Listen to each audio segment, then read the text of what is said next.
लेकिन मैं हल्का हल्का बताता चलता हूँ। जैसे प्रोमिसरी नोट के बारे में, प्रोमिसरी नोट पूरा का पूरा नेगोशिएबल इंस्ट्रूमेंट एक्ट में उसमें 2-3 पेज पे प्रोमिसरी नोट है, डिटेल में है। अब इंडियन स्टैम्प एक्ट का ऑब्जेक्टिव थोड़ी प्रोमिसरी नोट को डिफाइन करना है, प्रोमिसरी नोट को डिफाइन कौन करेगा, नेगोशिएबल इंस्ट्रूमेंट एक्ट। लेकिन अब चूंकि बार बार आ रहा है तो मैं आपको बता देता हूँ।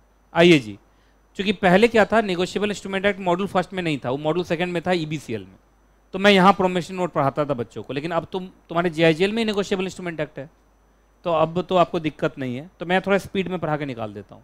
आपको फिर से प्रोमिसरी नोट पढ़ना है कहाँ, नेगोशिएबल इंस्ट्रूमेंट एक्ट में, न्यू सिलेबस में। आपको मालूम होगा जीआईजीएल बहुत बड़ा हो गया।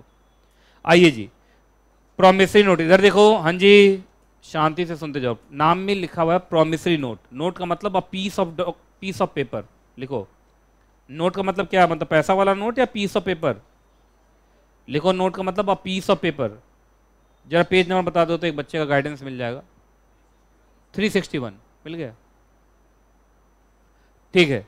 चलिए, नोट का मतलब अ पीस ऑफ पेपर। अब लिखा हुआ क्या वर्ड है, प्रोमिसरी, तो पक्का उस पीस ऑफ पेपर पे कोई ना कोई किसी ना किसी को प्रॉमिस कर रहा होगा। तो सुनो यहाँ पर क्या होता है, इधर देखो, इधर देखो, शांति से सुनते रहो भाई। एग्जाम में क्वेश्चन कैसे आएगा मालूम है, व्हाट इज प्रोमिसरी नोट नहीं आएगा। वो एक आपको बताएंगे ट्रांजेक्शन, और आपसे पूछेंगे कि बताइए ये ट्रांजेक्शन क्या है, प्रोमिसरी नोट है कि मॉर्गेज है कि बॉन्ड है, वो आपको समझना पड़ेगा। You have to identify which kind of document और इंस्ट्रूमेंट इज दैट। तो इसलिए आप पहले समझिए प्रोमिसरी नोट क्या है। सुनो, जैसे मालूम चला यहाँ पे 2 पार्टी होंगे, एक होगा क्रेडिटर, एक होगा डेटर। समझते हैं ये सब। क्रेडिटर कौन होता है, क्रेडिटर देनदार, लेनदार में कौन होता है बताओ, क्रेडिटर लेनदार होता है, और डेटर, चलो रहने दो, तुम देनदार पेनदार छोड़ दो, बहुत बच्चा हवलदार बोल देगा बीच में। सुनिए, आप सुनो, मैंने इनको लोन दिया तो मैं क्या हूं, क्रेडिटर। इन्होंने मेरे से लोन लिया तो ये क्या है, डेटर। तो एक बात बताओ, हम दोनों में से कौन किसको क्या प्रॉमिस करेगा, वो मुझे प्रॉमिस करेगी कि मैं आपका पैसा लौटा दूंगी। अरे यार, मैं प्रॉमिस करूंगा इसको, मैंने तो इसको लोन दिया है। तो बताइए प्रॉमिसरी नोट कौन लिख के देता होगा, पैसा देने वाला कि लेने वाला, लेने वाला इज व्हाट, डेटर, बोरोवर। तो पहले तो ये समझ जाओ, promissory note is made by borrower और द डेटर। कहीं लिख लो ये लाइन, प्रोमिसरी नोट किसके द्वारा बनाया जाता है, डेटर बोरोवर, डेटर को ही बोरोवर कहते हैं। क्लियर है जी, याद रहेगा। थोड़ा स्पीड में लिखा करो तुम लोग यार, इतना स्लो स्लो चलोगे तो हो गया, फिर 900 पेज का तो जीआईजीएल कभी कंप्लीट ही नहीं होगा। आइए इधर देखो, हाँ जी, देखो मेरी डेटर कहाँ दिख रही, देखो इधर, मैंने इनको 10 लाख का लोन दिया, ठीक है, तो मैं हो गया क्रेडिटर, ये मेरी हो गई डेटर। अब ये मुझे एक पीस ऑफ पेपर पे लिख के दे रही है कि साहब मैं इस बात को एक्नॉलेज करती हूँ कि मैंने आपसे इतना का लोन लिया और इतने तारीख को मैं आपका लोन लौटा दूंगी। That is a promissory note. ठीक है, अब लाइन बाय लाइन पढ़ते हैं। क्या चीज नहीं लौटाए तो फिर वो अगला सेक्शन होगा। लॉ में जब तो लगाओ ना, तो लगाने से सेक्शन चेंज हो जाता है। अब ये बोल रहे कि अगर मैंने प्रोमिसरी नोट लिखा और पैसा मैंने नहीं लौटाया तो ये माना जाएगा कॉन्सिक्वेंसेस ऑफ कि आपने प्रोमिसरी नोट का क्या किया, ब्रीच किया। तो वो अलग चीज हो गई, अलग सेक्शन हो गए। आइए जी, प्रोमिसरी नोट में क्या लिखा रहता है, एक अनकंडीशनल अंडरटेकिंग टू रीपे, पे या रीपे, एक्चुअली रीपे ही होगा। मतलब ये खुल के लिखेगी कि साहब मैं आपको एक्नॉलेज करती हूं कि मैं आपकी डेटर हूं, मैंने आपसे इतना पैसा लिया है और इस तारीख को ऐसे ऐसे मैं आपको लौटा दूंगी। क्लियर है जी। दूसरा, क्या लौटाएगी मुझे, दुआएं लौटाएगी कि मनी। याद रखना मनी ही होना चाहिए, मनी के अलावा कुछ और होगा तो बाटर हो जाएगा, नहीं हो जाएगा। तो ये बोलेगी जैसे कि सर 10 दिन के बाद आपको गाली लौटा दूंगी, तो यार प्रोमिसरी नोट थोड़ी है। प्रोमिसरी नोट की कहानी तब बनेगी जब मनी की बात हो। किसकी बात हो, मनी ही होना चाहिए, ओनली वर्ड है। मत लगाओ टिक, मुझे क्या दिक्कत है। मतलब मैं जो टिक लगाता हूं क्यों लगा रहा हूं, मतलब अपना पेन चलाने के लिए कि तुम लोगों के लिए। ओनली मनी ही होना चाहिए बस, मनी के अलावा कुछ और बोल दिया तो, जैसे वो बोल रही है मैं 17 तारीख को 5 लाख प्लस कार लौटा दूंगी ना, तब नहीं हुआ। मनी ही होना चाहिए, है ना। आगे आगे देखो ये सब। हाँ मैं समझ गया तुम्हारा क्वेश्चन बेकार है इसलिए मैंने छोड़ दिया उसको। बिटकॉइन का भी कोई लीगल बेसिस नहीं है इंडिया में, मालूम है ना आपको। हाँ आइए अगला। अच्छा एक बात बताइए, इधर देखो। अच्छा ये लिख के दे रही है, एक पेपर पे लिख के दे रही है, मैं एक्नॉलेज करती हूँ कि मैंने आपसे लोन लिया है और इतने तारीख को लौटा दूंगी। कितना पैसा लौटाऊंगी नहीं बोल रही है, तो क्या ये प्रोमिसरी नोट होगा ना। Money must be ascertainable. Ascertainable मतलब आइडेंटिफाइबल का, असर्टेनेबल ज़्यादा अच्छा है। आइडेंटिफाइबल तो और भयंकर वर्ड हो गया। आइडेंटिफाइबल का मतलब क्लियर होना चाहिए, अमाउंट क्लियर होना चाहिए, अमाउंट मस्ट बी क्लियर लिखो। तो स्पीड में लिखो यार, क्या कर रहे हो तुम लोग। Amount must be clear. अगला चलिए। अच्छा एक बात बताइए, जब मुझे प्रोमिसरी नोट देगी लिख के, साइन भी करेगी, तो वही प्रोमिसरी नोट मैं इसको दिखा के याद दिलाऊंगा कि तुमने मुझे प्रोमिसरी नोट दिया था, पैसा दो। अच्छा ये जरूरी है कि ये प्रोमिसरी नोट मैं ही दिखाऊं इनको वापस, या मैं किसी और को भी दे सकता हूं कि जाओ तुम उससे ले लेना पैसा, इसने मुझे वादा किया हुआ ये तुम्हें दे देगी, प्रोमिसरी नोट दिखाते दे देगी। तो याद रखना वो बेरर भी हो सकता है। बेरर का मतलब जिसके हाथ में उसको दे देगी।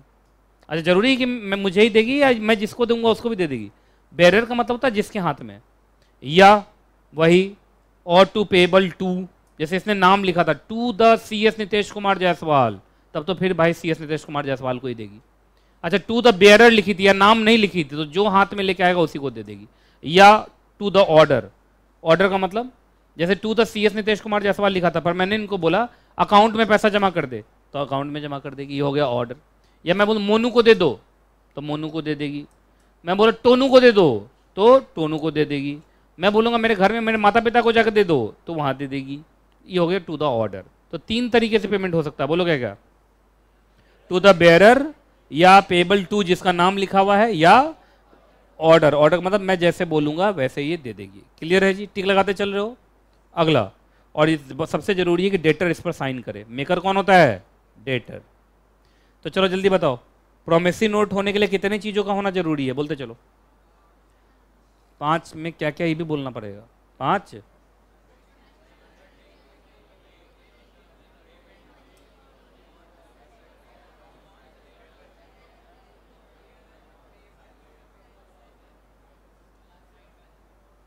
याद रहेगा। इतनी चीज़ों को लगातार लिख दोगे तो वो डेफिनेशन बन जाएगा। और देखिए मैं झूठ नहीं बोल रहा था, इसका लीगल डेफिनेशन कहाँ दिया गया है, section 2 clause 22 of negotiable instrument act. अब पढ़ जाओ तो, सेक्शन 2 क्लॉज 22 को पढ़ो तो, स्पीड में पढ़ो।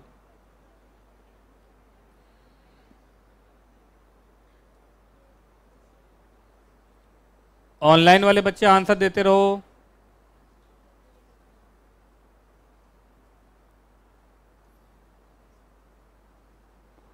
पढ़ लिया प्रोमिसरी नोट, ठीक है। कोई भी बच्चा मुझे डल दिखाई दिया, डल का मतलब ऐसे आजा आजा देवन बनता हुआ, धीरे धीरे AC बंद करता चलूंगा। अभी एक बंद किया, कुछ देर में दूसरा, तीसरे में तीसरा, फिर चौथा, फिर पंखा भी बंद कर दूंगा, और नहीं होगा तो फिर यहाँ पे आग भी जला दूंगा साइड में। हाँ बॉन्ड फायर। चलिए अगला कौन है, बॉन्ड। बॉन्ड थोड़ा धीरे से बोलना, कहीं बॉम्ब समझ के बाहर, दिल्ली का आदमी सब ऐसे डरपोक होता है, कहीं भाग भाग गया तो दिक्कत हो जाएगा। लिखो BOND, बॉन्ड, है ना। क्या पढ़ने जा रहे हैं, बॉन्ड। अब सुनो एकदम शांति से, ठीक है। बॉन्ड क्या होता है, कितने बच्चों ने पहले बॉन्ड के बारे में कभी कुछ सुना है या जानते हैं एग्जैक्टली। सुना तो छोड़ ही दो, तुम लोग तो बहुत कुछ सुनते हो। जानते हो पूछा मैंने, जानते हैं बॉन्ड के बारे में, जानते हैं बॉन्ड के बारे में। हाँ आप बताओ क्या जानते हो बॉन्ड के बारे में।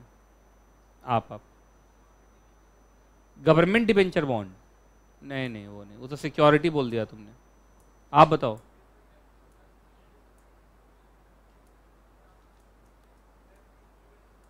समझ गया समझ गया, सही बोल रहे हो। और इधर से कोई, सर हम तो फेल वाले में है ना, अगले एग्जाम का तो फॉर्म अभी से भर दिया हमने, एग्जीक्यूटिव 2 बार तो देंगे ही कम से कम। चलो कोई बात नहीं, मत घबराओ, पहली बार ही है। आ जाओ। अब बॉन्ड यहां 3 तरीके का दिखा रहा है, और डेफिनेशन इन्होंने क्या दिया देखो तो, इंक्लूसिव। तो क्या ये 3 ही तरीके का बॉन्ड होता है या बॉन्ड बहुत तरीके के हो सकते हैं। हाँ पर इन्होंने 3 तरीके का बॉन्ड यहां पर दिखाया है। तुम एक पॉइंट तुम पढ़ो स्पीड में।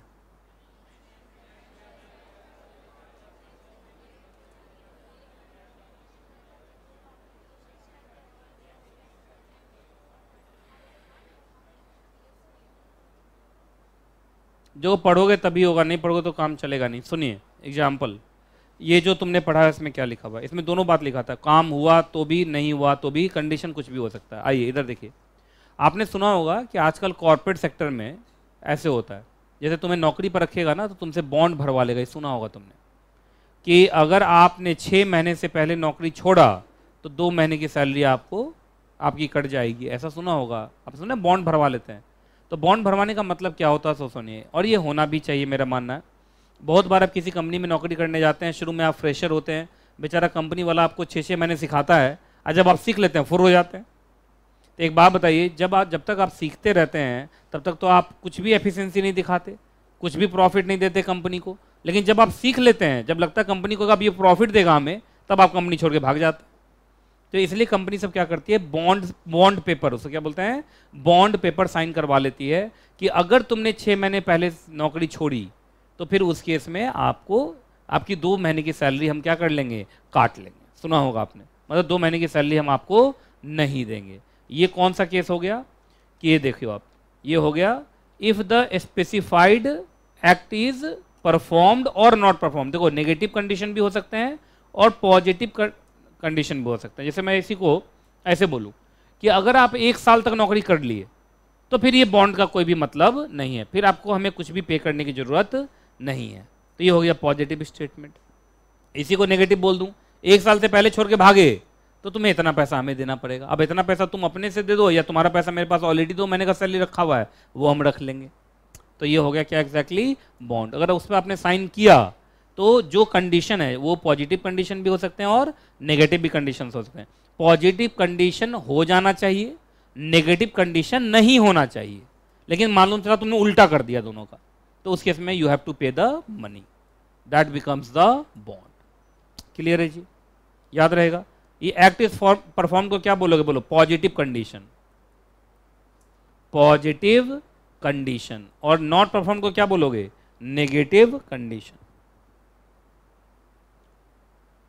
ठीक है, लिख दिया positive condition and negative condition. ये देखो ना, ये एक्ट इज परफॉर्म्ड और एक्ट इज नॉट परफॉर्म। आगे बढ़े, बी पॉइंट, कोई भी ऐसा इंस्ट्रूमेंट जिस पर किसका साइन हुआ है, विटनेस का। क्या हुआ है, विटनेस का साइन हुआ है। और देखिए यहां पर लिखा हुआ है जिसमें एक पर्सन ऑब्लाइज करता है कि हम दूसरे पर्सन को क्या देंगे, मनी पे करेंगे। क्या करेंगे, मनी पे करेंगे। और देखो यहाँ पे लिखा हुआ है नॉट पेएबल टू ऑर्डर और बेयरर, ये सबसे इंपॉर्टेंट है, क्योंकि बी पॉइंट में अगर ये लाइन ना लिखा होता तो शायद ये प्रोमिसरी नोट जैसा बन जाता। क्योंकि याद होगा प्रोमिसरी नोट में भी तुम यही बोलते हो कि हम ऑब्लाइज करते हैं अपने आप को कि हम आपको इतना पेमेंट करेंगे, लेकिन बताओ तो प्रोमिसरी नोट है, इसमें क्या डिफरेंस है।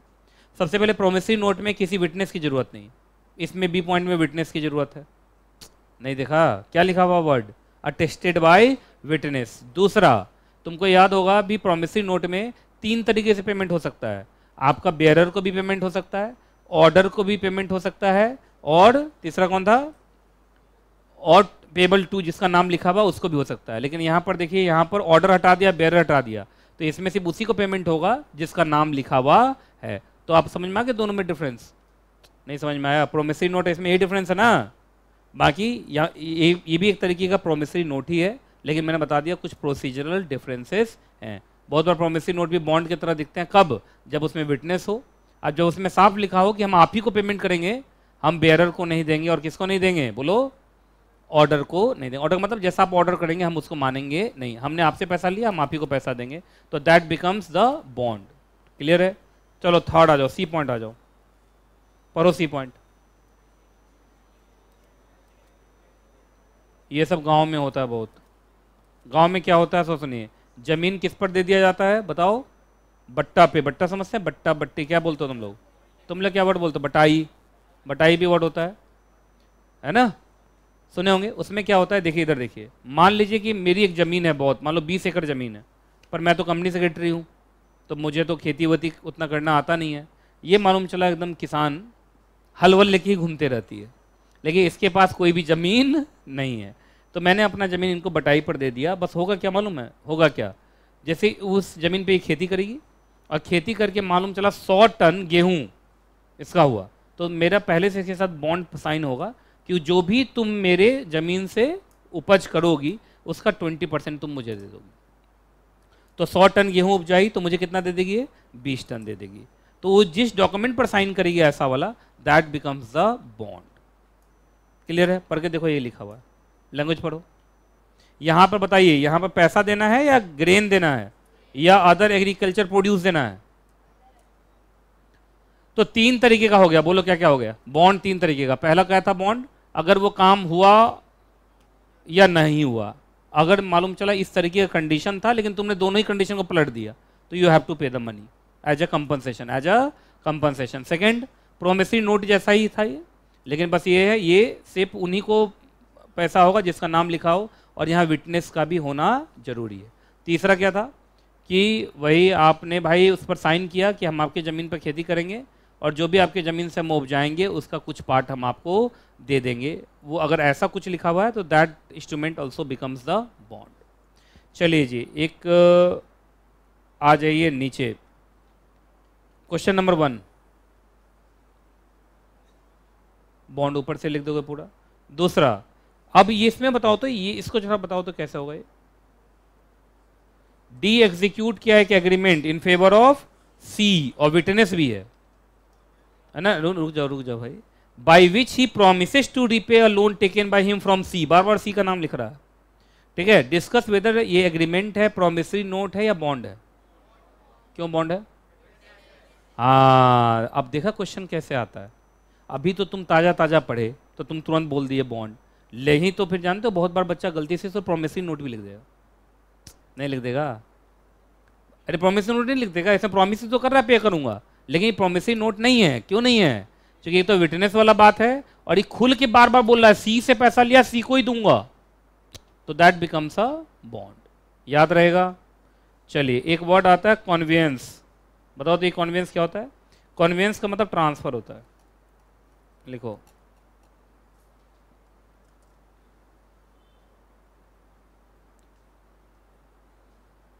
जीआईजीएल में सबसे भयंकर चैप्टर तुम लोग को यही लग रहा है।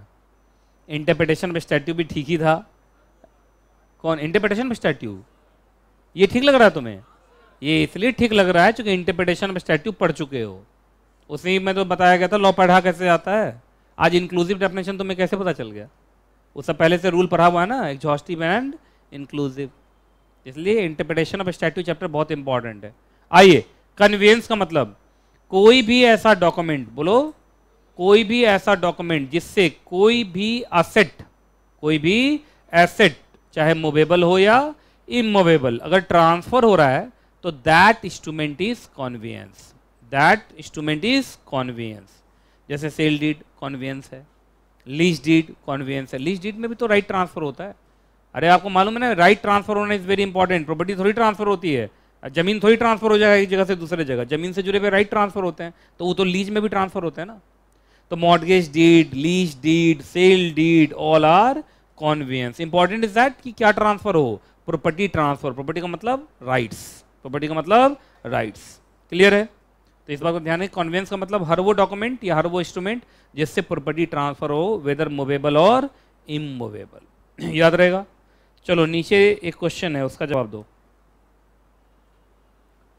Agreement for the sale of goods, ये कन्वेंस है या नहीं है? Agreement for the sale of goods, goods बेचा जाएगा, जल्दी बताओ, कन्वेंस है कि नहीं है? पहले बताइए।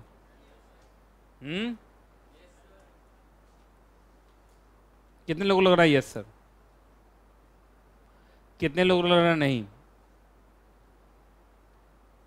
याद रखिएगा, पूरा है ना भाई, कन्वेंस है ना, प्रॉपर्टी ट्रांसफर होगी ना। चलिए, यहां पर दो और है डॉक्यूमेंट।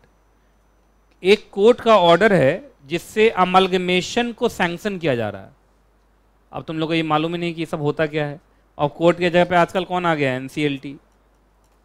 सुनिए क्या होता है अमलगमेशन में। क्या होता है मालूम है? एक कंपनी मर जाती है और जो दूसरी कंपनी जिंदा रहती है उसी के अंदर उसके सारे right and liabilities, assets and properties सब ट्रांसफर हो जाते हैं। तो याद रखिएगा, कोर्ट का वो ऑर्डर, कोर्ट का मतलब यहाँ कौन है? एनसीएलटी। एनसीएलटी का वो ऑर्डर जिससे मर्जिंग कंपनी, एक कंपनी होती है मर्जिंग, एक होता है मर्ज्ड। मर्ज कंपनी मर जाती है ना, देखिए ऐसे amalgamating amalgamated, amalgamating amalgamated, clear है। ट्रांसफरी ट्रांसफर्ड, है ना, इस तरीके से होता है। सुनो इधर देखो, आपको मैं बोल रहा हूँ जैसे ये एक कंपनी है और ये दूसरी कंपनी है, तो इस कंपनी के सारे एसेट लायबिलिटीज इसमें ट्रांसफर हो जाएंगे, तो इस कंपनी के कितने एसेट लायबिलिटीज बचेंगे, 0/0, और इसका वाइंडिंग अप डिसोल्यूशन हो जाएगा। ये सब होता है कोर्ट के ऑर्डर से। तो बताओ कोर्ट का ऑर्डर क्या कन्वीनियंस माना जाएगा, क्योंकि कोर्ट के ऑर्डर से ही सारी प्रॉपर्टी ट्रांसफर होगी। बोलो एकदम यस। और स्टैम्प ड्यूटी क्या होगा, पेबल होगा। एक तो सबसे पहले वो इंस्ट्रूमेंट है, and every instrument is liable to stamp duty, बताया था। एक बात बताइए, कोर्ट के ऑर्डर से आपकी एक कंपनी के सारे एसेट लायबिलिटीज दूसरे कंपनी को ट्रांसफर हो जा रहे हैं, तो ट्रांसफर हो रहा है ना। अगला, कोई भी ऐसा इंस्ट्रूमेंट जिससे ट्रांसफर हो रहा है, चाहे मूवेबल या इमूवेबल प्रॉपर्टी, क्या ये इंस्ट्रूमेंट है, यस इंस्ट्रूमेंट है। इसमें भी ये क्या है, कॉन्वेंस है, और it is chargeable to stamp duty.